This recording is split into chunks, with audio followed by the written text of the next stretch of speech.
Welcome to sorry. This is Tuesday Cafe, guest hosted by, this is Ahmed Badir, guest hosting Tuesday's Cafe. I'm actually the host co-host of True Talk.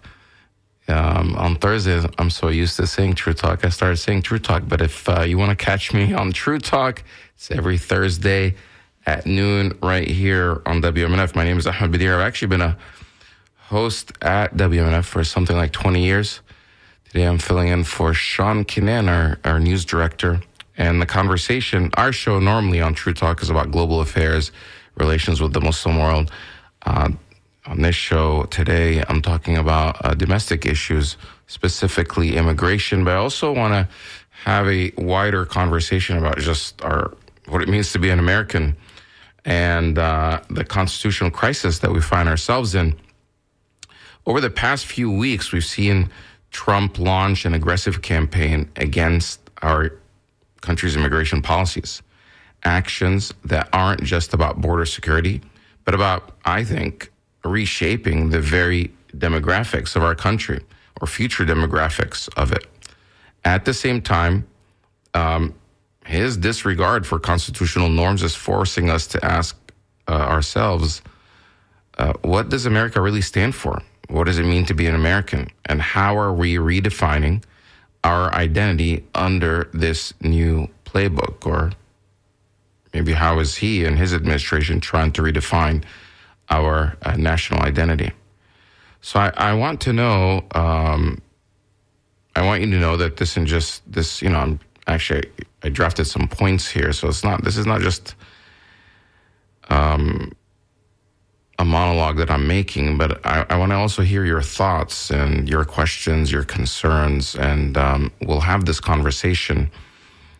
This is a live call-in show today, so I want to also hear from you.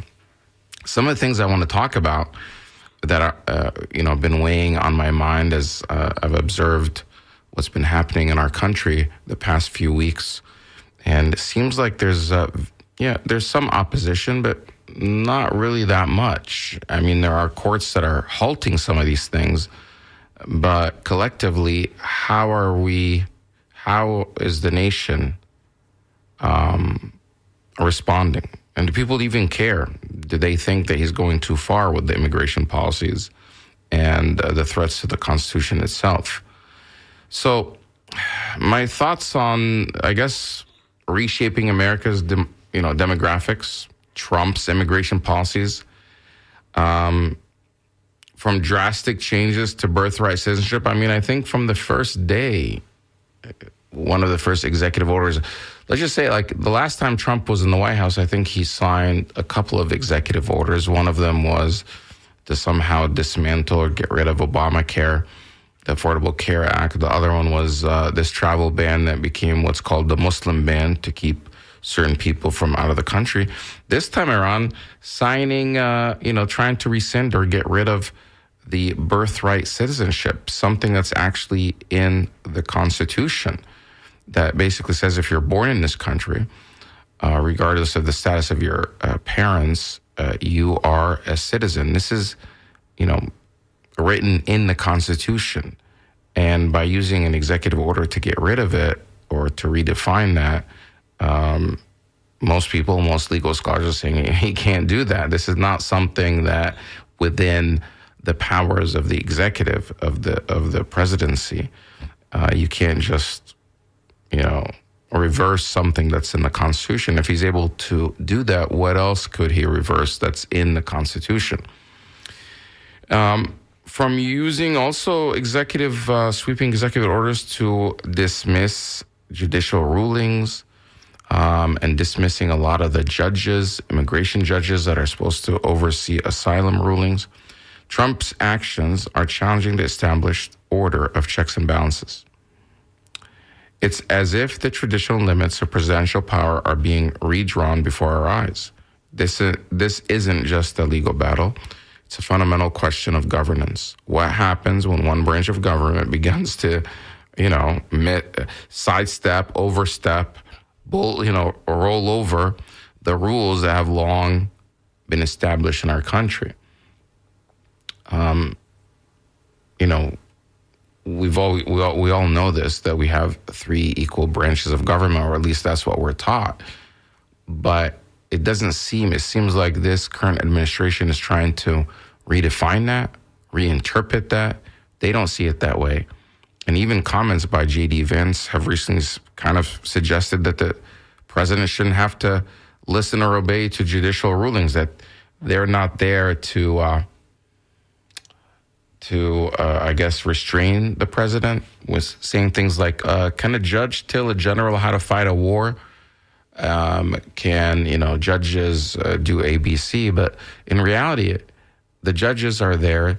And for a long time, the judicial branch has been that branch that's supposed to be the deciding factor when the executive and the legislatures are stepping out of, there's conflict between them, especially when it comes to a constitutional crisis.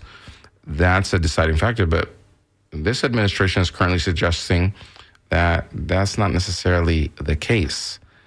And when it comes to immigration, trying to deport people to Guantanamo, deport people that are seeking asylum to Guantanamo, or make striking deals with countries like El Salvador and other places to take American, or not American, but asylum seekers, or what they call illegal or undocumented people, and ship them off somewhere else, to not back to their country, but to a completely third nation. Just shipping them off, dropping them off, and leaving them there stranded.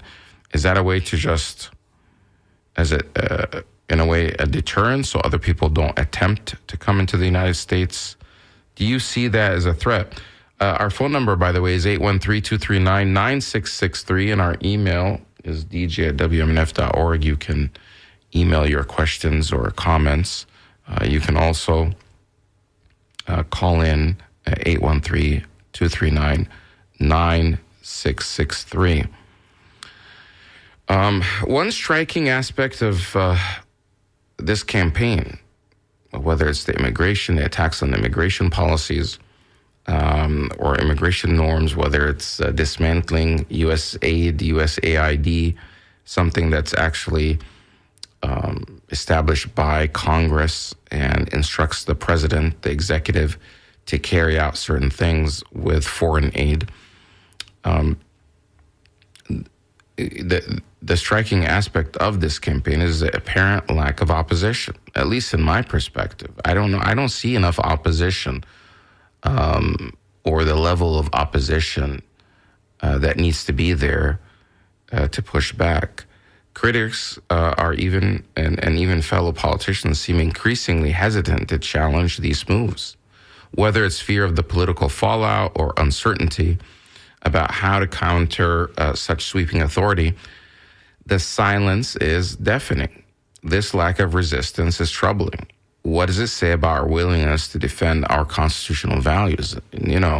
Constitutional scholars and groups like the ACLU have long said that, the Constitution is silent.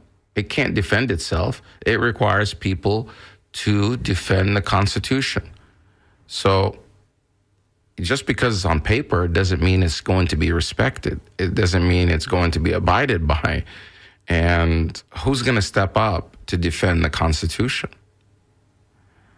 I've even heard some commentators say that as some of these, and sure, there are some court challenges. There are lawsuits. Some judges, lower court judges, federal judges have halted some of the things and executive orders that Trump is trying to push through. However, it's going to continue to be appealed until it gets to at some point to the Supreme Court. And to deal with this constitutional crisis, I guess the court will have to choose which of the cases they're going to take up. And I've even heard some commentators speculate, and some legal scholars speculate, that the Supreme Court themselves may be timid, or will have to think of which case that they take up because they don't want to be in a situation where they give a ruling that Trump just ignores. So let's just say, for example, the USAID situation. USAID is a agency that is mandated by Congress. Congress holds the money, the purse, and they instructed for years. They instructed the president, the executive, to distribute certain aid using foreign aid through USAID. And the executive is supposed to, the president is supposed to carry out the laws. Congress comes up with the laws. President implements, executes the laws. They can't really cherry pick which laws they want to follow and which ones they don't. In the past, they may be a little bit more aggressive or more supportive of certain laws and not others. However, they can't just simply say, well, and that's not what Trump is even doing. Trump has just went in and said, well, we're going to get rid of this whole USAID and their $50 million budget and, lay off 11,000 workers or reduce them from 11,000, some, over 10,000 for sure, down to 200 and cut off foreign aid to everyone except Israel. And by the way, also Egypt, but the aid that's going to Egypt is actually for the benefit of Israel. And you may ask, well, how is that the case? Well, the reason why Egypt gets something like 1.2 or $2 billion a year, the second highest recipient after Israel, is because of the peace deal that Israel and Egypt did back in the 70s, where it was one of these stipulated things or agreements that the United States will provide aid to Egypt. But that's so they can keep the peace with Israel. So again, it's really for the benefit of Israel. And those are the two countries where aid is continuing that has not been rescinded. So back to the point that was, a side note. Let's say, for example, Congress, well, I don't see it as this Congress, but somebody sues and it goes up to the Supreme Court. And the Supreme Court says no, says to the White House, to President Trump, you have to fund USAID. It would be illegal and against the Constitution to simply dismiss the orders or the laws that have been put in place by the Congress. And then, they give their ruling that USAID has to be funded, the agency has to remain. And then Trump says, no, I'm not going to do it. But how will they enforce it? The Supreme Court doesn't have a police. They don't have a military. They don't have, armed forces to be able to force anything. It's kind of like, it's a norm. They're supposed to give their ruling, and the executive is supposed to implement it. Now, historically, or all the time, if the Supreme Court or a judge gives an order, in order to force its implementation, if somebody refuses, that's carried out by law enforcement. But law enforcement at the federal level reports to the White House, reports to Trump. So people are speculating that the Supreme Court does not want to be in a position where they give an order that Trump refuses to follow. And that will be, will set a very bad precedent, obviously, and it will be even beyond a constitutional crisis. Can somebody... It's not like the Supreme Court can send some people and go arrest the president. So, it seems like at all different levels, there's this level of fear to challenge the government or to challenge the current administration because they're afraid of the consequences. They are not sure what Trump is capable of. They're hoping that they could ride this out without having some sort of huge conflict that reshapes everything. But in the meantime, Trump is pushing through his agenda. of dismantling different parts of the government and using certain elements of the government to go after opposition or political opponents. And in the case of Eric Adams in New York City, and this gets back to our immigration issue, Trump is promising all these deportations, cracking down on undocumented workers, but he's not able to do it alone. There's too many. There are millions of them that are undocumented. So he needs the assistance of the states and of cities because of, separations of powers and the independence of the states. And, so he's trying to deputize. On the federal level, Trump is deputizing different type of federal agencies, including even the IRS. He wants to deputize IRS agents to focus on deportations. But when it comes to cities, he wants cities to cooperate. Now, you have the blue states and the red states. Well, red states are on board. For example, here in Florida,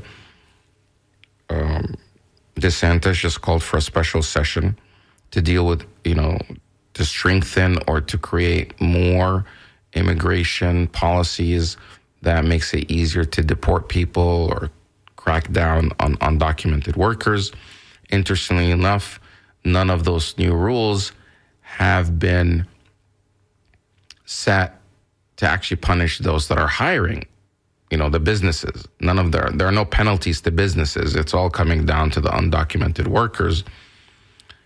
And even within the state of Florida, the Republican legislature, they weren't seeing eye to eye with DeSantis. They thought that there are enough rules on the books to actually implement it. But DeSantis wanted to go a step further, and there was this kind of standoff, and eventually they came to some sort of compromise.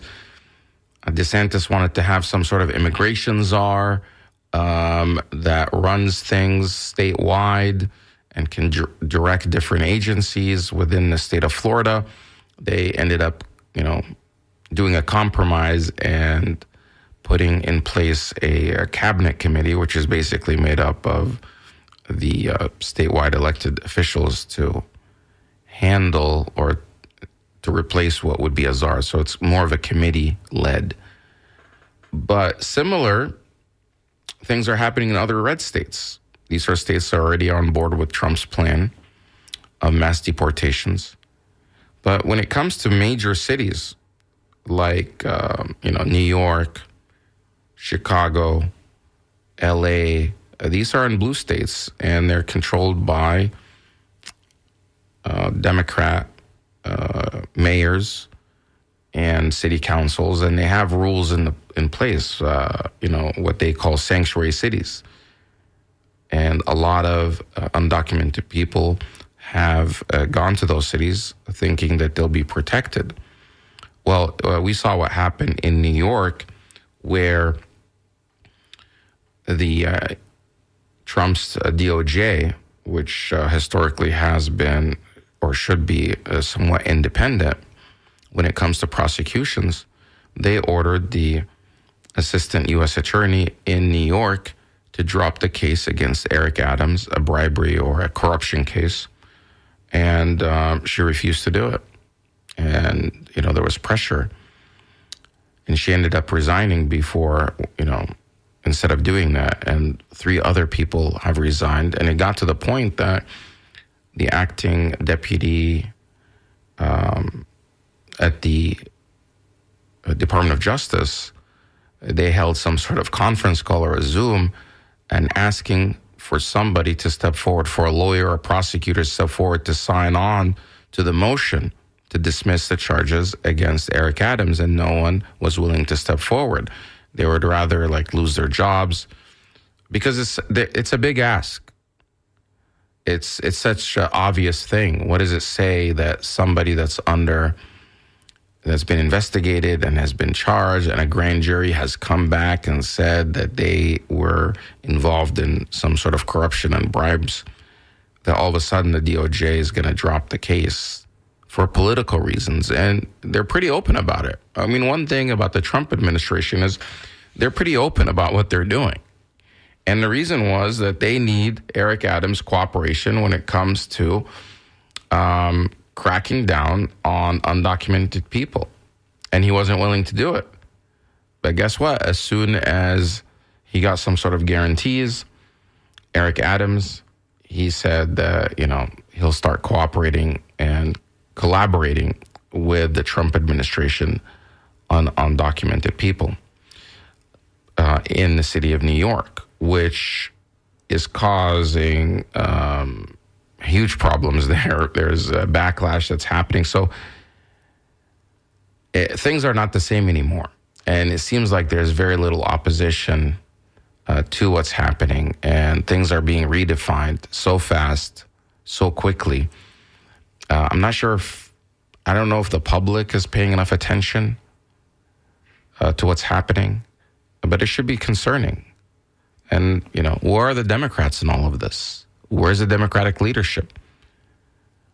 Hakeem Jeffries had recently said that he's concerned. He said there's not much they can do, and he's facing backlash. And, I've seen this one headline or a meme or something on social media, some satire basically saying that the Democratic leadership is upset that the base is forcing them to be a real opposition where they really don't want to do that. Our phone number is 813-239-9663, 813-239-9663, and our email is dj@wmnf.org. You can call in with your comments. We're talking about immigration and the constitutional crisis that I think is happening. Do you see that there's a constitutional crisis going on right now? Are you concerned? And what do you think we should do about it? My name is Ahmed Badir. I'm filling in today, guest hosting for Sean Kinane on Tuesday's Cafe. My normal show is every Thursday at noon. It's called True Talk. It's been on here for many years. And so it's nice to be with you here. It's a little earlier than I usually come in. But I don't know. I don't know where we're going to end up in 2 to 3 years. I don't know what America is going to look like 4 years from now. But we should be concerned and we shouldn't take it lightly. And we haven't even gotten into what Elon Musk is doing. When you're dismantling so many parts of the government under the guise that, we're fighting corruption, when the very same person that's actually doing the dismantling is set to gain so much money from government contracts, whether it's for the space program or Tesla or Starlink. I mean, there was just a headline recently that the military is going to order all these armored Teslas from Elon Musk. And we haven't talked about the billionaires and how they stand to gain. What does it mean? This whole thing about American exceptionalism and the best democracy in the world, and it's pretty fragile the way you look at it. So I want to go to Jeanette in St. Petersburg. Okay, Jeanette, go ahead. You're on True Talk. I keep saying that. You're on Tuesday Cafe. Yeah. Okay, I just wanted to say that, I'm very concerned, and I understand that that it does seem to me like not enough people care or are paying attention or just fine with what's happening, and that is upsetting to me. And living, in Pinellas County, that used to be very blue, and now it's like, no, in my experience, nobody really will bring up the subject of politics, much because they're afraid. And I've never really, I have been around different jobs where I feel like I can trust people, but then you start to talk to people about stuff, and then they betray you. And that's. What do you mean? How do they betray you? Oh, well, they'll go and they'll tell whoever's in charge, she's trying to talk politics to me, or she wants, or, she's bringing up whatever. It's like so taboo right now to talk about anything that has to do with what's going on, because it's like, I think in my experience, it's like, well, we have to pretend like everybody's happy and everything's fine, so we can't make anybody feel upset about anything for any reason. It's like privilege. It's like white privilege. I don't know. I just feel like we're not debating anymore. We're not having, unless you go online. And it's very toxic online. There's not really debate, just attacks. It's online, but there are places where you can be, yourself and say how you feel. And there'll be people that understand and agree with you. Maybe that's the only place these days. Yeah, but then people can look that up and then also use that against you at your job and other things. So it's like, you have to be careful what you say. That's the general feeling. It's like, should we speak up or should we pretend like everything's what fine? are you going to do? Well, yesterday I went to the protest in Tampa, so I don't believe in being quiet. I do post stuff on social media how I feel, because I feel like if we don't speak up and if we're not out there, then it's going to be worse. Then it's going to be like Nazi Germany, where people are just holding up in their houses and afraid to go outside and afraid to be themselves, and it's going to get worse. It's like we have to fight back. Okay, thanks, Jeanette. Karen Underwood writes, everything is so scary. She sent an email, everything is so scary, and I have very little hope for our country right now. Karen in Dunedin. Somebody sent a text here that says, I think we are all exhausted and most are dropping out. My solution is to give modest, by necessity, ongoing financial aid to those who have the heart and energy to continue the good fight. Please, people, help our helpers. Thank you, Audi in Tarpon Springs. So maybe not everybody's up to the task, but people that are willing to stand up and fight or stand up and speak up, maybe they need support, because oftentimes if they just rely on a job, well, their job can be, they can be fired. And this climate of fear, like, I thought we had freedom of speech, but what people are talking about now is like some sort of self-censorship. And then, who wins in that situation? Mary Ann from Seminole, go ahead. Yes, good morning. Morning. These are very, very difficult time for many of us, most of us. But you were talking about the Democrats, and I saw pictures of them protesting in different spaces in Washington and other places, and a lot of people in the street in many cities. So I think it's very hard for them to do much, but that they are trying. That's what I believe. When I was talking about the Democrats, I was talking about the leadership. I'm talking about the leadership right now. I saw them in the street. You've seen the pictures? Yeah, but that's the point. The protest, traditionally, the protests are people protesting. But when you think of Chuck Schumer just standing outside the Department of Education or in other cities, protesting like everyone else, they really don't have much power. They can't stop things. That's the problem. Yeah. They don't, but I think they are trying, and things will move, I hope. Okay? Thank you. Bye. Yeah, things will move, but there are consequences. There are consequences to elections, and I think a lot of times people just blame, okay, well, that's how the voters were. But did the Democrats actually set themselves apart from Trump, or were they also in the pockets of billionaires? There's something fundamentally wrong with our form of government right now, where you have few powerful billionaires that basically get to decide who's in power. I don't know if we still have a representative. Sure, we have people that go out and vote, but those people that are going out and voting, they make the decisions based on what they hear and see. And it costs money to get your message out. Now, I think Kamala Harris and the Democrats actually spent more money than Trump on the election and on campaigning. So I don't know. I don't know if it would have been different with someone else like Bernie Sanders or others that are actually want to take on, the oligarchy. I want to go to Jenny. She's third party. She says third party. Go ahead, Jenny. Thanks, man. It's Jerry. I mean, Jerry. Sorry, I misread that. Jerry's close enough. Yeah.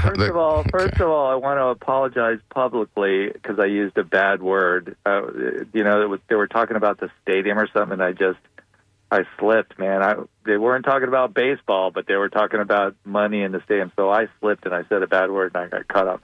So. Okay, I have my hand on the red button here in case you slip again. I'm not going to use a bad word, but I want to publicly apologize to WMNF because I value your guys' effort. Okay, so here's what I want to hear.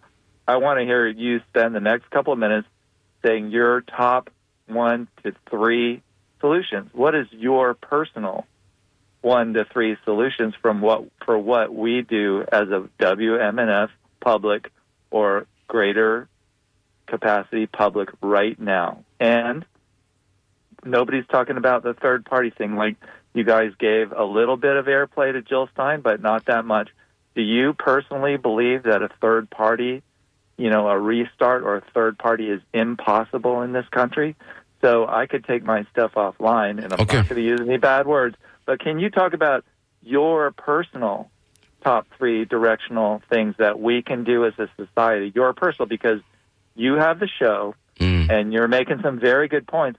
So what is your personal top 3 things? And then what about the third party? You want me to hang up? Thanks, Jerry. So, I don't have all the answers. I don't know. I just, I think, number one, we need to get the money out of the huge money out of politics, this dark money out of politics. I mean, other first world, other developed countries or European countries, they have elections. It doesn't last 2 years, and it doesn't cost this much. I think theirs is 6-8 weeks long. Even Canada to the north, they have elections. I think they're going to have an election soon. They haven't started campaigning yet. America spends a ridiculous amount of money on elections, especially presidential. The next election is in less than 4 years. In about a year, they're going to start campaigning. That is crazy. Spending almost $1 billion. So who has that kind of money to be able to run? So in order to run, you have to, these campaigns have been going to the billionaires, and they put in the dark money. Look at the people that funded Trump. Elon Musk, a billionaire, 270 or whatever $1 billion. The Adelson family, over $100 million. I'm sorry, I think Elon Musk was 270 million, not billion. And other billionaires that are funding these campaigns, we don't stand a chance as the public. Now, the other thing is, if you don't go that far, but at least now Republican billionaires are actually getting involved in primaries. Why is the Democratic Party, for example, allowing for huge amounts of money to be pumped into primaries? So the person that is representative or wants to fight for the people or represent the constituents, they end up losing because they're outspent 10, 20 to 1. And if a billionaire doesn't like somebody that's, whether they're progressive or somebody that's speaking up about minimum wage or universal health care, they primary them and get them, out before they even can get to the general election. So I think, overturning Citizens United and getting money, especially out of the primaries, I think that would be one solution. I think there needs to be a way where some of these agencies, there needs to be some sort of restructuring of the checks and balances where some of the agencies or departments do not report to the president, like the Department of Justice or the judiciary, the Department of Justice, perhaps. Some of these, they cannot, the agencies that cannot be politicized. or at least there should be some sort of division that's a security force or law enforcement that does not answer to the executive. Because if you get an executive in there that is just simply going against the Constitution they took an oath on, then who's going to be able to restrain them? Congress doesn't have a law enforcement arm, neither does the judiciary. I don't know how that would work. I'm not a legal scholar, but there has to be, the checks and balances have to be strengthened. And as far as third party, I think there's a political realignment is happening. We're in the middle of it. Maybe we don't know what's going to happen in the future, but there may be, some of these parties might splinter and become four parties. I'm not sure. Right now, of course, the two-party system, the two parties, they don't want to see a third party. They're trying to keep them out. If a third party does emerge, it's going to have to start at the grassroots and build its way up. It's not going to happen at the national level and win a president's race without building at the grassroots. It may take, 20, 30, 50 years. So anyway, a lot of people are calling in. I want to go to Lenny in Gulfport. Lenny, go ahead. Hi. Thank you for putting me on. I would like, thank you for your comment that you just made. And, you obviously spent a lot of time thinking about this and been very concerned. But I would like to challenge you in a couple of things. Let's take a look at the real situation that we're in now and what we can work with and what's going on. Trump or Democrats, you don't. Sorry, your voice, your connection keeps dropping, and I can't hear it. Let me. We only have the Democrats and Republicans. Is this better? Yeah, I hear you. Democrat. Yeah, we only have Democrats and Republicans. Okay. Yeah, I'm sorry, I might not speak now. So, the third party is not going to work. It hasn't. We tried doing that in 2000 with Al Gore and Nader, and we ended up with George Bush. So the idea of trying to start a third party is just ridiculous. Okay, what is your next point? Because it's a little staticky. It's only the Democrats that you have. You got to support them 100%. You can't worry about other things. Are the Democrats being Democrats? Are they staying true to their, working for the middle class?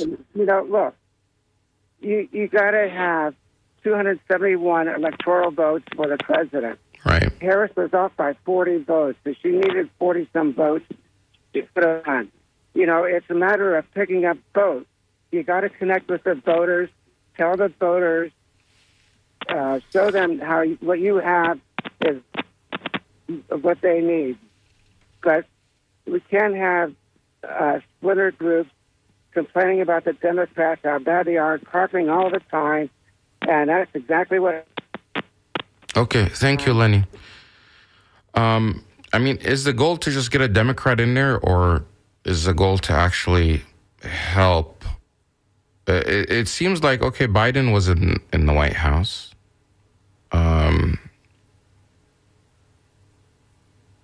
And for some time, he was able to push legislation through, but yeah, I'm not sure. I think some people are complaining that the Democrats have lost their ways. They need to get back to what it means to be a Democrat. I think Bernie Sanders is saying the same thing.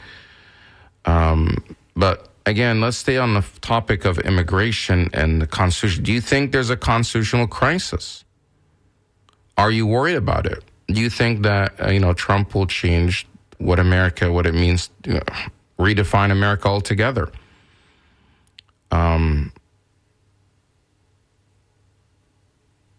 Beverly in Largo, go ahead.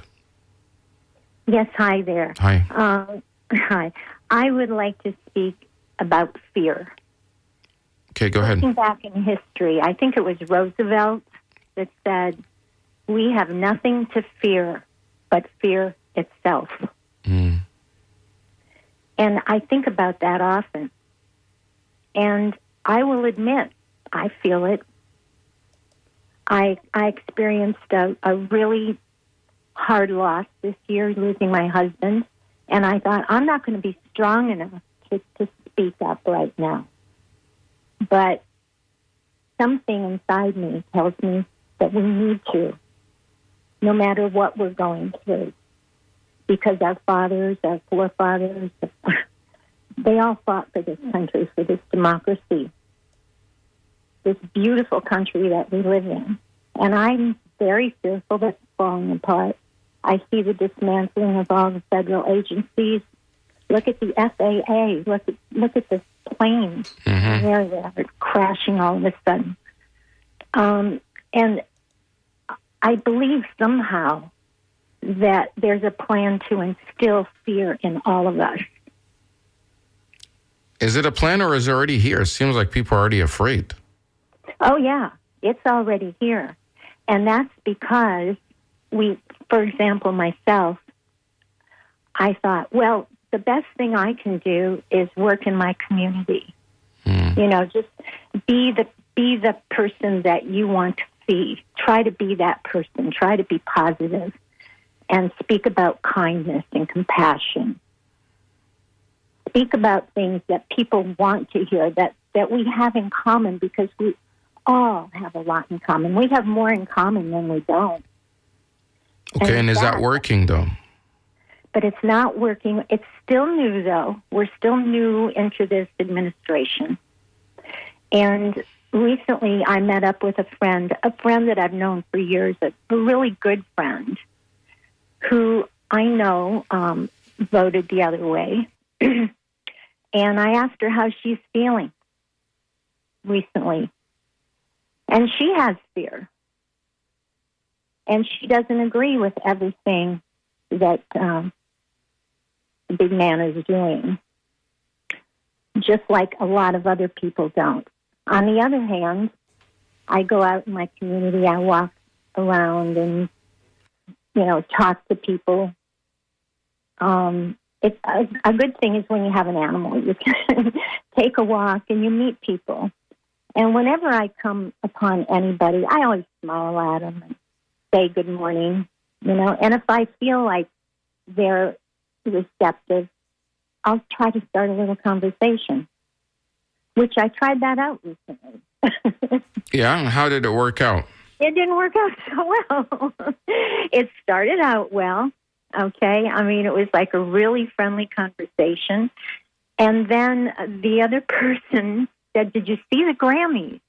And I said, "Yeah, they were great." She said, "Well, who won?" And I said, "Well, I know Beyonce won." And I listened to her song. It was a really great song. And this person just backed away from me.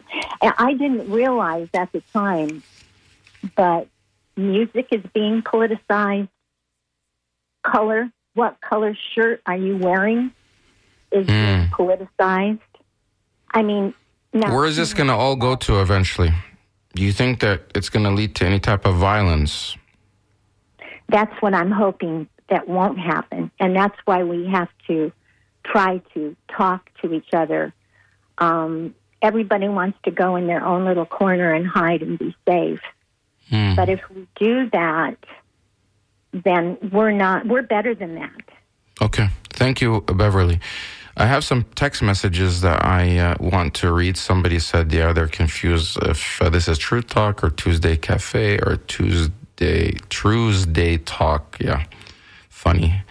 Yeah, I was confused also at the beginning because I'm guest hosting. My show is normally on Thursday, 12 o'clock. It's called True Talk. You can catch me there every Thursday at noon with my co-host Samar Jarrah.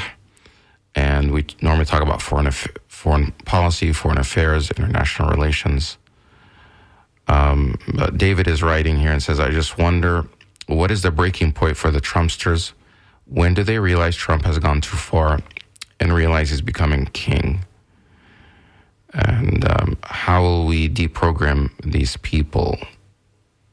I don't know. I think people just think that they don't realize that maybe he's trying. And I'm not really sure if he is, but it seems like he's heading in that direction. Or I don't know. He joked about, wanting a third term possibly. What would happen in that situation? Jeff writes, Democrats have failed. Republicans control the House, the Senate, executive branch, and the Supreme Court. This would create a situation such that Trump, and he says, I suppose Musk, would have an easier time pushing through their agenda. I think people care, but the Democrat leadership has failed to put out an appealing message. So here we are. Yeah, I mean, I also think that Democratic leadership has failed in that sense. They're out of touch with what's happening on the ground. They focused on specific issues that they thought would carry the day, like abortion, LGBTQ issues, which, not to say they're not important, but I think they thought, for example, abortion on the ballot would be enough, to overcome Trump and put Kamala ahead. But yeah, Trump has all the branches of government, or at least legislature and the White House, but he's not even going. For example, it would be easy for Trump to go to Congress and ask for new rules or laws or, pass new legislation to do what he wants. But he's not even doing that. He's ruling by executive orders. He's not even engaging his own party leadership. He's announcing things on X, on Twitter, and then they have to play catch up. He's saying he wants to, take over Gaza. He didn't consult anyone in Congress about that. He wants to own it. Something that wants to, take Greenland and the Panama Canal and all these things. Congress, he's not consulting Congress, and then Congress has to catch up and say these things. Meanwhile, J.D. Vance is going to Europe and telling them to, provide free speech for neo-Nazis, people that have neo-Nazi tendencies, the far right there, shocking European leaders. It's really a troubling time. I'm not sure. And so he's not even engaging his own party, let alone, the Democrats. And that's the situation that we find ourselves in. So I'm going to go to Marie in Indian Rocks Beach. Go ahead.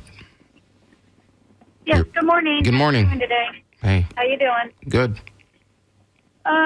Yes, the divide that has been created by this child who he keeps crossing the line and nobody's stopping him. And so why would he stop? Nobody has done it. And the absolute divide that it's created in my family alone is just sad, because that is not what a leader does. And these people who voted for him will have to carry this for the rest of their life, because they are the ones who are helping destroy our democracy. And my fear is this. I think Trump's a puppet. I think that Project 2025 at some point in the next 6 months is probably going to find a way to have him assassinated. And I think that they're going to step up with J.D. Vance and whoever he picks, and they're going to be fully in control. And that's what... Why would they do that when Trump is doing everything they want? Well, because they can do more when he's gone. And then they can blame him for all the stuff that people didn't like and take full control. That's just my Okay, theory. Thank you, Marie. Gemini texted, I don't understand how one guy was able to keep legislators out of the Department of Education. The videos of them going up to him felt so performative. And then when you juxtapose that with the South Korean legislators that literally scaled walls to stop a coup it really feels like the American people are being denied a backbone in the people we trust to make decisions for us. Meaning, there's this image of these legislators, Democrats, that went to the Department of Education demanding to go in, and there was like 100 of them, and one guy who wasn't even wearing a uniform was just staying at the door and saying you're not allowed in, and he wouldn't even identify himself, and they had no power to do anything. One person at the door, I don't know if he worked for Elon Musk or who he worked for, but he would not allow them into the Department of Education. And these are sitting members of Congress and the Senate. And they just kept arguing back and forth and then just left. Yeah, I don't know. We still have a couple of minutes left. We're going to go to Clark in Tallahassee. He wants to talk about immigration. Clark, go ahead. Hey, Ahmed. You know me from the Saladin campaign, and I just tuned into. I'm up in Tallahassee. I'm listening online. And oh, wonderful! So what's your comment today? What you would? The main thing I'd like to call into your show about is how many years you and Summer have been on the air, and I hope that you're doing I'm up in Tallahassee at FSU Film School. I'd like to get together with you or some of your team down in Tampa, if you come to Tallahassee sometime, and do a draft documentary and look for funds for it, and get Ahmed Saladin, our film. Okay, well that's a good idea, but I just want to stay on topic. We can talk offline about that. Yeah, but I totally agree with Marie that there's a plan here, and I hope and that we're being presented with challenges that are unimaginable, because we believe, and we are living in a democracy, and we're being, we don't know how to deal with this fascist orders. And now Putin and Rubio, Putin's prime minister and Rubio meeting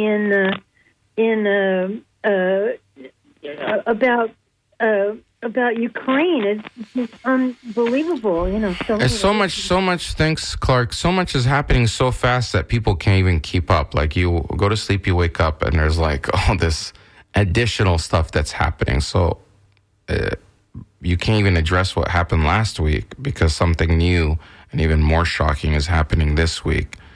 Meanwhile, everything is being dismantled, and it's happening so fast by the time it gets to the courts. And one of the ways that they're actually avoiding courts is as soon as sometimes when they challenge it in courts, then they rescind the order right away, so a judge doesn't end up ruling on it. But it seems like they were a lot more prepared coming in this time around to be able to bypass the bureaucracy. Sure, are they going to find, is there corruption in government? I'm sure there's some. Are there kickbacks? Yes, I'm sure there is. Is there bureaucracy that causes things to go very slow? Yes. But how about, optimizing it, make it more efficient instead of just simply completely dismantling it, and specifically going after the agencies that are supposed to protect people or protect the government, going after Social Security and wanting all the Social Security numbers to be given to Elon Musk and the Treasury and the payment system. These are very sensitive things. And just the other day, I think Trump had said, after the press conference of Elon Musk in the White House Oval Office, Trump made a statement saying that Elon Musk is not even a employee of Doge, that he is not part of the government, and it's the president that decides on all these matters. But you wouldn't know that by everything that Elon is doing with his 20-year-olds and teenagers that are going into these departments and firing people and overhauling systems. And you can't even keep up with everything that's happening. I think we need to pay attention. We're basically out of time for the show today, but we need to pay attention to what's happening, because this is our democracy, and the Constitution does not speak for itself. Now, obviously, we need to stay united, and we can't, because that's how the billionaires and the ruling class wins, is when the country's divided. This is WMNF Tampa. It's been great hosting the show today for Sean Kinane. Have a great weekend, everyone. Or not weekend. See, I'm getting confused because my show's on Thursday, and I tell people have a great weekend. Sorry I couldn't get to all your calls and all your